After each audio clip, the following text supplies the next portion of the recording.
अगर मैंने चमार जाति से शादी की है तो मुझे जीने का अधिकार नहीं है। मुझे मेरी हत्या कर देंगे वो। मेरी हत्या करने पर तुले हुए हैं क्योंकि मैंने चमार जाति में आकर के शादी की है। सिर्फ अपनी जाति में शादी करना जरूरी है, ये विचार आया कहाँ से?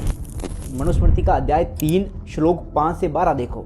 यहाँ विवाह के लिए योग्य कन्या के गुणों का वर्णन है और यहाँ कहा गया है कि विवाह समान धर्म, स्वभाव और संस्कारों के अनुसार ही होना चाहिए। फिर मनुस्मृति का अध्याय 10, इसमें वर्णों के अंतर्जातीय विवाह की आलोचना की गई है।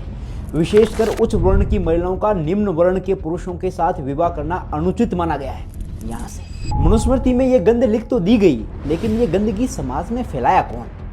मनुस्मृति का ये 10वां अध्याय सिर्फ ब्राह्मणों को ही पढ़ने पढ़ाने और सिर्फ ब्राह्मणों को ही जीवन किस विधि से चले ये समाज को बताने का ठेका देता है। मतलब ये लड़की मनुस्मृति में लिख दी गई और ब्राह्मणों के द्वारा समाज में फैला दी गई बकवास का परिणाम भुगत रही है। बस इतनी सी बात है, मैं बार बार आपको समझा रहा हूँ, समझ आओ।